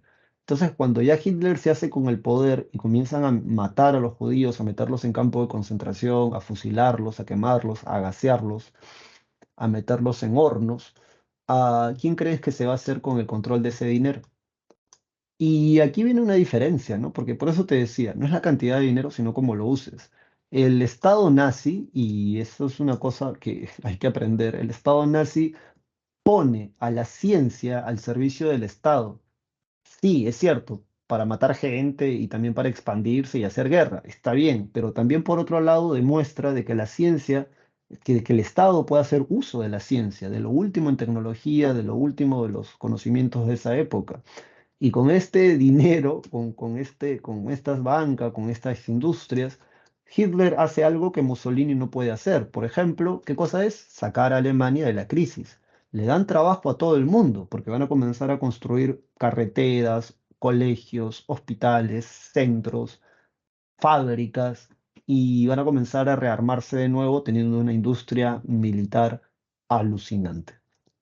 Luego, también aquí en Maicán habla sobre su rechazo al Tratado de Versalles, sus ideas anticomunistas. Y bueno, aquí Hitler, que habla de la raza aria, va a decir que una raza superior merece más espacio para poderse desarrollar. Y con esto Hitler justifica la idea del expansionismo y del pangermanismo. Hitler decía que cualquier persona que haya nacido en los territorios de la antigua Germania y que hablara alemán era alemán y tenían que pertenecer a Alemania. Luego, cuando llegue el crack, las ideas de Hitler se van a hacer más populares porque en un inicio nadie le daba pelota, pero como el gobierno de Paul von Hindenburg no puede sacar a Alemania de la crisis agravada por el crack del 29, cuando él muere, Hindenburg muere, Hitler se hace, lo designan canciller. Parece ser que Hitler manda a quemar el palacio de gobierno, el Reichstag. El Reichstag es el palacio de gobierno en Berlín y el ganso, la culpa, se la echan a los comunistas. Se prohíbe el comunismo en Alemania y solo hay un solo partido después de eso, que es el partido nazi. Aunque cueste creerlo, la ideología durante el gobierno del emperador Hirohito relacionada a esta ideología nacionalista llamada el Bushido era una ideología muy similar a la ideología nazi. Así como Hitler creía que los arios eran la raza superior de Europa, los japoneses creían que eran la raza superior en Asia. Y eso los ayudaba a justificar su expansionismo. Los japoneses van a invadir China en algún momento y por otro lado, también van a exterminar a gente. Los japoneses van a exterminar a población civil, más de 6 millones de chinos. Parece, no sé si alguien lo menciona en clase, pero a veces uno solo se acuerda de los judíos por nuestra tradición judeocristiana, más los japoneses en la Segunda Guerra Mundial van a exterminar a más de 6 millones de chinos, y eso es algo que todavía en China se recuerda. Bien. Luego hay que hablar, o hay que mencionar a Francisco Franco, que es este señor que está aquí en la foto, porque él es un fascista de derecha, de extrema derecha en España. De hecho, la importancia de él en términos históricos es que él va a gobernar porque él gana la Guerra Civil Española. La Guerra Civil Española la van a ganar los falangistas, que son los nacionalistas que apoyan a Franco. Franco va a recibir apoyo de Hitler y de Mussolini, por cierto. Y Franco va a gobernar España hasta 1975. Allí sí van a matar gente, anarquistas, y van a matar a socialistas. A Federico García Lorca, autor de Romancero Gitano, va a morir asesinado durante la dictadura franquista. Hasta donde tengo entendido, por ser socialista. Hay algunos otros que dicen no solo por eso, sino por ser homosexual. Ya que ya sabes que la gente de extrema derecha tiene así, pues esas ideas bien radicales y dicen, ah, maricón, muere, ¿no? Entonces, no, suelen ser así, suelen ser así. No conozco a alguien de ningún extremo, no conozco a ningún extremista religioso de izquierda, de derecha o de alguna religión extremista que sea tolerante con ese tipo de gente que tiene esa orientación sexual. Sí, sí, sí. Así que, dicho esto, porque ya nos quedan pocos minutos para acabar la clase, la Segunda Guerra Mundial, jóvenes y señoritas. Sobre la Segunda Guerra Mundial, en este mapa puedes darte cuenta del por qué Hitler usa el Tratado de Versalles como una manera de exacerbar las revanchas nacionalistas de Alemania respecto a los que obligaron a Alemania a firmar el Tratado de Versalles. Una de las cosas que decía Hitler era que para poderle dar salida al mar a Polonia, que está acá, Polonia, espérate, que está aquí Polonia, para poderle dar salida al mar Báltico, tuvieron que desmembrar a Alemania. Como tú puedes ver aquí, estas dos son parte del mismo territorio, pero tienen que hacer un pasadizo para darle salida al mar a Polonia. Entonces, aunque parezca loco, la Unión Soviética y Alemania van a firmar un tratado secreto llamado el Pacto Molotov-Ribbentrop. Está en tu separata, apréndetelo de memoria. Es un pacto de no agresión por 10 años. Es un pacto táctico, no ideológico, porque acuérdate que los alemanes son de extrema derecha y bueno, ellos son de izquierda. Extremistas se van a, por Stalin, será, pero son de ideologías opuestas. Ese pacto, ¿en qué consistía también? Al Polonia se le iban a dividir en dos. Todo lo que está para este lado para Alemania, todo lo que está para este otro lado para la Unión Soviética. Antes de invadir Polonia, por cierto, Hitler se anexa la mitad de Checoslovaquia, argumentando de que hablan alemán. Los representantes de Francia y de Gran Bretaña van a hacer que Hitler firme un tratado porque le van a atracar eso, ¿ah? Le van a atracar que se quede con la mitad de Checoslovaquia. Hitler argumentaba que la gente hablaba germano, o sea, alemán, y que eran alemanes. Entonces se expande por ahí. Ahora, lo que te decía hace rato, ¿por qué van a permitir que Hitler haga esto rompiendo a todas luces el Tratado de Versalles? Porque Alemania podía servir como un muro de contención ideológico respecto de la Unión Soviética, que abiertamente es de izquierda, socialista, es comunista. Bien, para evitar que ingresaran a este lado que, ya sabes, son más de derecha y son capitalistas. Bueno, dicho esto, pregunta aquí en la pre, ¿cuál es el hecho que inicia la Segunda Guerra Mundial? 1 de septiembre, Hitler invade Polonia. Y se acabó el chiste. Bien, lo demás tú lo puedes leer, vámonos directamente a los bloques. Tenemos por un lado el eje que está conformado por Roma, Berlín, Tokio, o sea, los países del eje, el Tercer Reich, el Imperio japonés, el Reino de Italia, y los aliados, aunque no lo creas, la Unión Soviética, Estados Unidos, el Reino Unido y Francia. En la ofensiva del eje, esta guerra se inicia, como te decía, con la invasión de Alemania a Polonia. La mitad de Polonia cae en 3 días. A eso se le llama la Blitzkrieg o guerra relámpago. La Blitzkrieg es un ataque táctico por olas para poder conseguir mucho territorio en un tiempo muy corto. La primera ola es la Luftwaffe, que son los aviones alemanes nazi que dejan caer bombas en puntos estratégicos. Número uno. Número dos, tenemos que luego vienen los tanques, los Panzer Division, meten cañonazos a cualquier estructura que todavía esté en pie y siguen avanzando cubriendo más territorio. Luego viene la Wehrmacht, que es el ejército motorizado. Son dos tipos. Uno viene con una moto, ahí está el su copiloto que tiene una metralleta y granadas, por así decirlo, para tirar bombas a lo que quede respirando. Y por último entra el ejército nazi. Ah, y otro detalle. Cuando pasa la Luftwaffe, detrás de la Luftwaffe pasan aviones con soldados paracaidistas que son soltados por detrás de las líneas enemigas. O sea, como puedes ver, es un ataque por todos los frentes. Aire, tierra, tierra, por delante, por detrás. Y así Polonia cae en 3 días. No es poca cosa, ¿eh? Francia, con todo lo que estaban preparados, en 2 semanas, Hitler, crack, se anexa la mitad de Francia. El resto, que no quiere apoyar el gobierno de Hitler en Francia, huye al sur y crean el gobierno de Vichy. Philippe Pétain va a ser el gobernador. Y es ese momento donde, incluida la capital, Francia va a caer todo el norte, incluida la capital, Hitler va a entrar a París, y les hacen firmar la rendición en el vagón, en el mismo vagón donde se firma el armisticio de Compiègne. De hecho, Hitler ese vagón lo encuentra en París y lo manda a llevar a los campos de Alsacia, donde el Segundo Reich firma su rendición. Y ahí le hacen firmar a Philippe Pétain la rendición de Francia en la Segunda Guerra Mundial, que entreguen Alsacia y Lorena y el control de la mitad del país a manos del ejército nazi.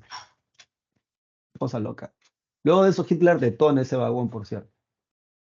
Cuando eso ocurre, cuando Francia cae en 2 semanas, Inglaterra tiene un rollo. Sus jóvenes no se quieren enlistar en la guerra. Muchos de ellos son hijos de los que han sobrevivido en la Primera Guerra Mundial y la gente no quiere pasar por esa vuelta de nuevo. Y es aquí donde Winston Churchill se lanza con un discurso bien alucinante. El discurso lo van a titular Sangre, Esfuerzo, Sudor y Lágrimas. Y en ese discurso Churchill va a decir eso, ¿no? O sea, es necesario combatir esta nueva amenaza. Y bueno, yo lo estoy diciendo así, ¿no? Pero el discurso lo puedes encontrar en internet y realmente va a ser tan motivador, tan cautivador, que al día siguiente de ese discurso, 2 millones de jóvenes se van a enlistar para irse a pelear a la Segunda Guerra Mundial. Por otro lado, Mussolini trata de invadir África, así como los... Primero tratan de invadir los Balcanes. Falla. Le pide ayuda a Hitler. Hitler con la Blitzkrieg se anexa a los Balcanes. Luego le piden ayuda para África y el norte de África. Cuando Mussolini y Hitler se van a África, la guerra ya se hace mundial, porque hasta ese momento la guerra solamente era entre países europeos, así que ahí nadie se mete. ¿Cuál es el roche? ¿Cuál es el rollo? Erwin Rommel se va al norte de África, la operación se llama el Afrika Korps, el zorro del desierto es el apoyo de Rommel, y van a invadir el norte de África, van a tener campañas en un primer momento bastante exitosas. Luego Hitler en 1941 rompe el pacto Molotov-Ribbentrop y con la operación Barbarroja tratan de invadir la Unión Soviética para llegar hasta la capital, que en este caso sería Moscú. Ah, Se van a enfrascar en Stalingrado. Acá puedes escribir eso, de hecho. El sexto pelotón, dirigido por von Paulus, era más de 1 millón de soldados y van a demorarse 3 años en Stalingrado. No, aplican la Blitzkrieg mal porque detonan tantas bombas que los edificios se derrumban en las carreteras, no pueden entrar los tanques, no pueden entrar las motos. Y el ejército rojo, antes de abandonar Stalingrado, le dan armas a la población civil. Y ahora los civiles van a defender Stalingrado por 3 años. Después de esos 3 años ya venía contraataque, así que ahí se va a perder todo ese batallón. Y también para finales del año 1941, el 7 de diciembre, el general Mitsuro Fuchida es el encargado de llevar a un destacamento naval y aéreo a hacer el bombardeo al puerto militar de los Estados Unidos que se encontraba en Pearl Harbor. ¿Por qué es importante este bombardeo? Porque en Pearl Harbor Estados Unidos tenía a la principal flota de portaaviones anclada allí en el mar. Y con esto, de alguna manera, Japón trataba de evitar que Estados Unidos utilice esta vaina que es alucinante, los portaaviones. Un portaaviones es una ciudad flotante que traslada autos, tanques y aviones con misiles a cualquier parte del planeta Tierra. Estados Unidos tenía 10, si no me equivoco, o 12. El caso es que en Pearl Harbor estaban todos menos dos. Esos dos estaban por acá, por las costas del Pacífico Sur, y al día siguiente de ese ataque, sin previo aviso, además, Estados Unidos le declara la guerra a Japón y al eje y se meten a la Segunda Guerra Mundial. Luego de esto, este es el mapa de Europa para 1941. Lo que está en negro es todo lo que Alemania se ha anexado. Este es el gobierno de Vichy. Suiza es neutral. Esta es la Unión Soviética, como tú puedes ver. Y acá también están peleando ya en el norte de África. Aquí hay unas fotos que tú puedes ver en pantalla. La foto que está aquí me pareció interesante colocarla porque el acorazado Arizona es un acorazado que bombardean los japoneses en Pearl Harbor. Cuando finaliza la Segunda Guerra Mundial, cuando Japón tiene que rendirse, los estadounidenses llevan el acorazado Arizona a Japón, al puerto en Tokio, y sobre la cubierta del acorazado Arizona, el primer ministro de Japón, en representación del emperador Hirohito, firma la rendición, que va sin una pierna, porque la había perdido durante la guerra. Es una cosa de loco. Eso es nacionalismo, ¿bien? Entonces, en la ofensiva de los aliados, o sea, el contraataque, ¿no? En 1942 Estados Unidos derrota a Japón en la batalla aeronaval del Mar del Coral y de Midway. Lo que puedes escribir al costado es que se detiene el avance de Japón en las islas del Pacífico. Bien, eso es lo que puedes escribir. El tipo que va a dirigir ese frente es el general Douglas MacArthur, que también estuvo presente en la rendición de Japón en el acorazado Arizona. Luego Inglaterra, con el general Bernard Montgomery, va a derrotar a Erwin Rommel en la batalla de Almain. Inglaterra también, y aquí es donde se demuestra que vale la pena invertir en tecnología. Para estos años, Inglaterra más lecheros habían logrado, o sea, para bien, ¿no? Habían logrado descubrir el radar. El radar es una máquina muy interesante porque emite un pulso electromagnético. ¡Pum! ¡Pum! Y en ese pulso electromagnético detecta metales en movimiento. Entonces, cuando Hitler quiso bombardear Inglaterra con los famosos cohetes V1 y el V2, o el B1 o el B2, como quieras pronunciarlo, los ingleses sabían con antelación y podían pasarle la voz a su gente para que se metieran debajo de la tierra y así cubrirse o resguardarse de las bombas. Por otro lado, la Luftwaffe se va a mechar en el aire con la RAF. La RAF es la Royal Air Force. Espérate, no lo escribí mal, lo escribí al revés. La Royal Air Force, a la Real Fuerza Aérea de Inglaterra, y se van a dar unas mechas alucinantes. Por otro lado, a los ingleses, con un grupo de criptógrafos, entre ellos Alan Turing, que es considerado el padre de la computación, porque él es el que hace el primer procesador, descifran el código secreto mediante el cual los alemanes se transmitían los mensajes encriptados. Gracias a la creación de esta primera computadora, que era del tamaño de una habitación más o menos, pueden descifrar este lenguaje y así poder saber cuáles eran los movimientos de los alemanes durante la guerra, que por cierto nunca revelaron a nadie para que obviamente los alemanes pudieran seguir moviendo fichas pensando que no habían descifrado su código. Esto es algo que recién se han enterado años después, o sea, décadas después, mejor dicho. Dicho esto, el Ejército Rojo, que es así como se le llama el ejército de la Unión Soviética, en 1943 también inician el contraataque con la Operación Urano. Y una de las primeras cosas que van a terminar rescatando los soviéticos es Stalingrado. El ejército nazi eran 500.000 soldados los que quedaban vivos todavía, se van a rendir y los que van a regresar a Alemania después, porque se los van a llevar a campos de concentración, van a ser menos de 5.000, si no me equivoco. Luego de esto, los aliados van a vencer, van a introducirse a Italia, promoviendo la caída de Benito Mussolini. Y para esto, ya en 1944, tenemos que los aliados se van a reunir en Teherán, Irán, en la reunión de los tres grandes, se va a conocer esa reunión. Bueno, fue un año anterior en realidad. En 1943 se van a reunir estos sujetos de acá, Joseph Stalin, Roosevelt y Winston Churchill. Bien, ellos tres se reúnen para saber cuáles iban a ser los siguientes movimientos para poder derrotar a los alemanes. En esta reunión se programa el desembarco a las costas de Normandía, el famoso Día D, la operación Dios Todopoderoso, traducido del inglés Overlord. Es la operación militar en conjunto más alucinante del planeta Tierra. Más de 20 o 12 naciones van a participar para tratar de llegar a Berlín antes que los soviéticos, porque no sé si te has sido dado cuenta, pero la Unión Soviética y Estados Unidos van a ser los países que van a quedar como las principales superpotencias luego de la Segunda Guerra Mundial. Y estos son de izquierda, ideológicamente comunistas, socialistas, y estos son de derecha. ¿Y cuál es el detalle? Que ideológicamente son opuestos, ¿bien? De ahí que venga la Guerra Fría después de terminada la Segunda Guerra Mundial.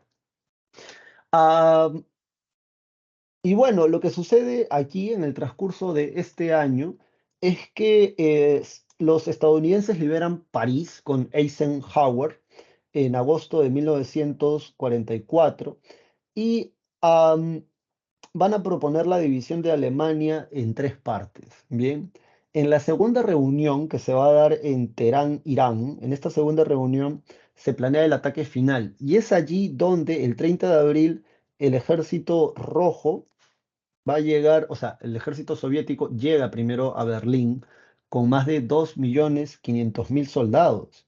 Ah, ¿por qué te hablaba de ellos dos? Porque obviamente, si tú eres un político, tú vas a querer decir, mi país fue el que liberó al mundo de la Alemania nazi, de la amenaza de la Alemania nazi. Y eso es propaganda política. Entonces, los aliados querían llegar primero, porque ellos son de derecha, los aliados querían llegar primero a Berlín desde Normandía. Las que la tenían, entre comillas, más fácil eran los soviéticos porque ellos venían desde el este, bien, a Berlín. Y los que van a llegar primero son ellos. El general Zhukov va a ser el que hace que firmen la rendición los oficiales nazis, porque Hitler se pega un tiro y lo queman, o al menos eso dice la historia oficial. Eso dice y eso te lo cuento. Y bueno, la consecuencia de eso es que Alemania primero queda dividida en cuatro partes. Cada uno le toca a uno de los representantes de esta reunión y también a un representante de Francia. Y luego los aliados van a decir, si somos de derecha, tenemos el mismo programa político, misma economía, hagamos un solo país. Y van a crear la República Federal Alemana, con capital en Bonn. Los soviéticos crean otro país que es la República Democrática Alemana y es de izquierda, y eso lo vamos a ver en la Guerra Fría. Luego de esto, como los soviéticos son los primeros en llegar a Alemania, Harry Truman, que ahora es el nuevo presidente de los Estados Unidos, que se va a reunir con Stalin y con otro presidente, ya no era el primer, ya no era Winston Churchill, era otro tipo en Potsdam, Alemania, ya no pueden meterle las bombas atómicas a los alemanes porque originalmente estaba pensado para ellos. Y aunque Japón se quería rendir, Estados Unidos le mete las dos bombas atómicas a Japón, Hiroshima y Nagasaki, porque los japoneses pensaban rendirse bajo bandera soviética. Y Estados Unidos, que ya te he dicho, tienen otra ideología opuesta a los socialistas, no iban a permitir que Japón se rindiera bajo bandera soviética. Entonces, eso por un lado. Por otro lado, ya para 1946, que es cuando ya terminó la guerra, Winston Churchill en una reunión en Estados Unidos va a decir, desde el Esting en el Báltico hasta el Trieste en el Adriático, un telón de acero o de hierro ha descendido sobre el continente europeo, haciendo referencia a qué cosa, haciendo referencia al inicio de la Guerra Fría. Bien. Luego, sobre las conclusiones, jóvenes y señoritas, ya tú por favor lo lees. La primera consecuencia es que Alemania queda dividida en cuatro partes y luego en dos. La otra es la que tú ves en pantalla. Se establece la ONU. Esta vez sí va a participar Estados Unidos, porque en la Sociedad de Naciones Estados Unidos no participa. Esto ha venido como pregunta varias veces aquí en la PREA. Los juicios de Nuremberg y los juicios de Tokio. ¿Por qué se van a dar? Contra los crímenes de guerra cometidos durante este conflicto, tanto por parte del ejército nazi como por parte del ejército del emperador Hirohito, donde van a exterminar a población civil. Como dice aquí, entre los nazis y los oficiales del emperador Hirohito, más de 12 millones de personas se van a bajar en campos de concentración, y de ahí que los enjuicien. Luego Estados Unidos y la Unión Soviética van a ser las siguientes superpotencias y eso es lo que va a desencadenar lo que vamos a conocer luego como la Guerra Fría. Bien, sobre la Guerra Fría te invito por favor a que leas estas cosas. A la izquierda entonces tenemos a la Unión Soviética y los países del este de Europa. A la derecha tenemos Estados Unidos. Estos son choques a través de países terceros, ¿no? O sea, la Guerra Fría es un conflicto indirecto. Acá está la definición. Te la aprendes de memoria, ¿bien? La definición de la Guerra Fría. O sea, la palabra clave es esta, para que entiendas la Guerra Fría. Así que leemos. Es un enfrentamiento entre Estados Unidos, que representa el capitalismo, el liberalismo, la democracia, Coca-Cola, McDonald's, Kentucky, y la Unión de Repúblicas Socialistas Soviéticas, la Unión Soviética que representa el comunismo. Ya sabes, propiedad colectiva, el rechazo al afán de lucro, sí, justicia social, la lucha de clases, dividiendo al mundo en dos grandes polos o bloques, polos de atracción. Este enfrentamiento surgió en la etapa final de la Segunda Guerra Mundial, durante las conferencias de Yalta y Potsdam de estas reuniones de esta gente que legitimaron las zonas de influencia entre ambas potencias. Dicha rivalidad se llevó a cabo en varios frentes, pero siempre es indirecto, ¿ah? Frente político, económico, ideológico y de manera indirecta en el campo militar, porque se pelean a través de países, no llegan a pelearse directamente nunca. El mejor ejemplo que tenemos es la guerra de Corea, que lo vamos a ver en un momento, espérense, sí, en un momento lo vamos a ver. Entonces, ¿cuál es el tratado militar que hacen los Estados Unidos con el bloque capitalista o demócrata o liberal? Se le llama la Alianza Militar de la Organización del Tratado del Atlántico Norte, la OTAN. Ellos son los primeros en hacerla. Luego los soviéticos crean lo que se conoce como el Pacto de Varsovia, con los países de Europa del Este que también son socialistas. Es un bloque militar. Te metes con uno, te metes con todos. La amenaza militar al bloque contrario tiene una fuerte industrialización y también la industrialización nuclear militar, o sea, bombas atómicas. En el caso de los Estados Unidos, en el plano económico, tienen una economía de mercado y supremacía del dólar. Crean el Plan Marshall. El Plan Marshall es la ayuda económica a los países que se declaren capitalistas en contra del comunismo. Los soviéticos también lo hacen, ¿ah? Los soviéticos crean lo que se conoce como el Plan Molotov. En el Plan Molotov los soviéticos dan ayuda económica a los países de Europa del Este que quieran ser comunistas. Y ya está. Luego dice, ellos impulsan una economía basada en la planificación y la estatización, o sea, la estatalización de las empresas que pasen ahora a estar en control del Estado. Planificación, planes quinquenales. Y dice aquí lucha en el terreno ideológico y propagandístico. Ellos estimulan el desarrollo de los sistemas políticos denominados el Partido Comunista, dominados por el Partido Comunista. Ellos estimulan democracias parlamentarias. El eslogan de ellos, democracias populares, para utilizarlo contra el bloque contrario. El eslogan del bloque capitalista, un mundo libre, para usarlos contra el bloque contrario. La España anticomunista se integra al bloque ideológico euroamericano, porque ya te he dicho, los fascismos son grupos de extrema derecha. Bien, por esa razón no te debe sorprender que los militares, históricamente en el Perú, son nacionalistas. Los militares, por esencia, son de derecha. Por eso cuando hablamos de las ideologías del siglo XVIII, del siglo XIX, el nacionalismo está a la derecha. Bien, además, la oligarquía en el Perú siempre ha utilizado a la actualidad, ¿no? Los militares apoyan a los que están en el gobierno. Y ya, pues no sé, eso tampoco no hay que ser genio, ¿no? No estamos criticándolo, pero históricamente siempre ha sido así, ¿no? Así que ahí no hay mucho rollo que decir. Este es el telón de acero, ¿no? Desde el Trieste en el Báltico, no, desde el Esting en el Báltico hasta el Trieste en el Adriático es este que está acá. Un telón de acero descendió sobre Europa, ¿no? Este es el telón o la cortina de hierro, como quieras verlo. En rojito, los países comunistas, en verde, los países de la OTAN, dice acá. Bueno, ¿por qué se dice que es un mundo bipolar? Porque son dos polos de atracción, ¿bien? Uno tirando para la derecha con Estados Unidos, el otro tirando para la izquierda con la Unión Soviética. Van a enfrentarse en diferentes frentes, carrera armamentística, nuclear y hasta en la carrera espacial. Y se van a pelear a través de países. Mejores ejemplos, Corea y Vietnam, aunque no son los únicos. En la carrera espacial, por ejemplo, los soviéticos van a ser los primeros en poner en órbita un satélite artificial. Recuerda que la Luna es el satélite natural de la Tierra, satélite artificial creado por el ser humano, el Sputnik 1 y el Sputnik 2. En el 2 se fue la perrita Laika, aunque creo que no la trajeron de vuelta. En 1961, Yuri Gagarin va a ser el primer hombre en orbitar la Tierra y regresar vivo, porque antes de él creo que habían otros, bien que no regresaron vivos.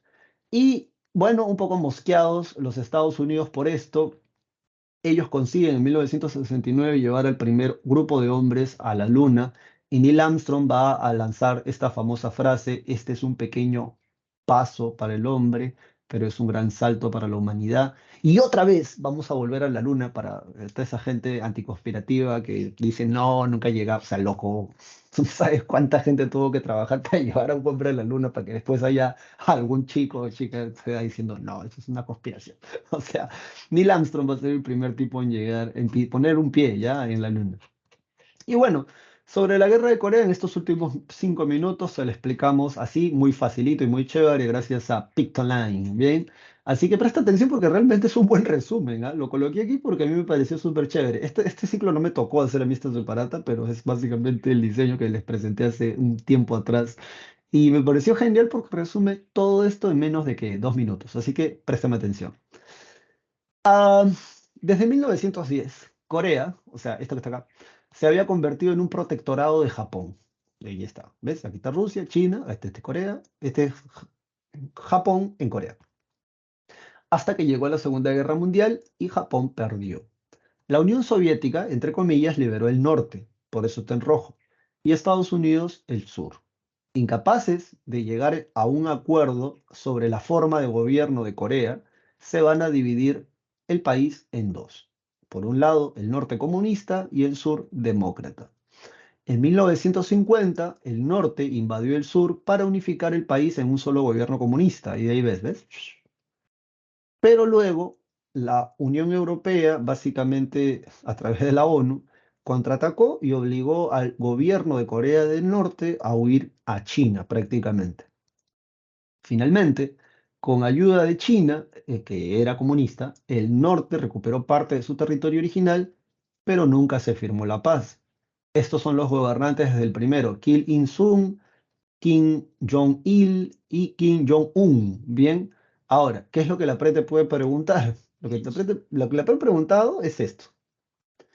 En 1953 se firma el armisticio de Panmunjom. En ese armisticio, Corea va a ser dividida a través del paralelo 38. Profesor, ¿dónde está eso? Acá está. Este es el paralelo 38. Bien, acuérdate que esto es una pelota.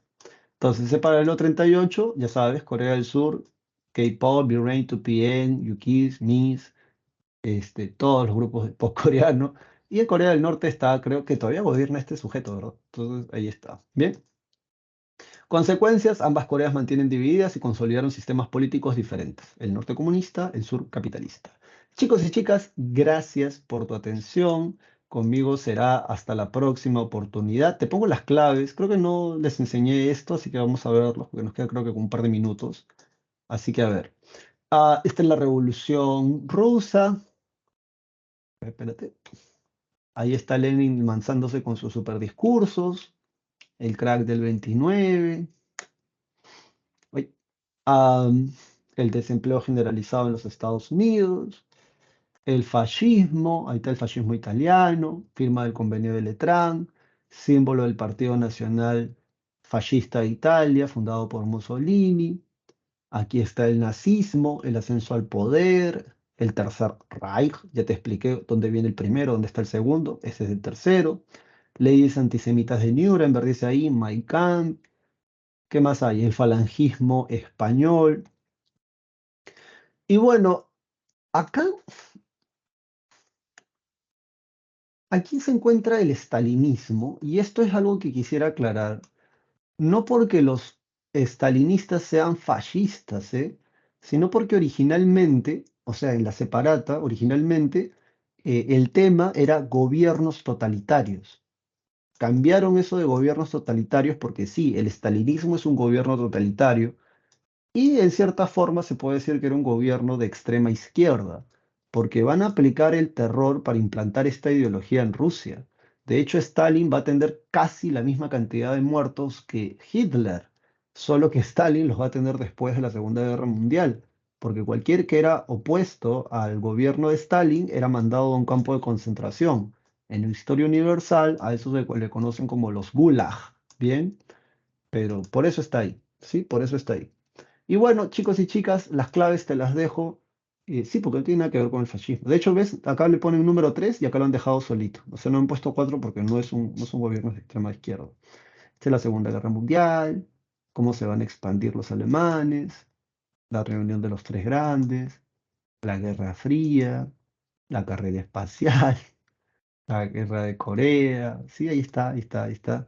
Y ya está. Chicos y chicas, te coloco las claves aquí en el chat. Conmigo será hasta la próxima semana.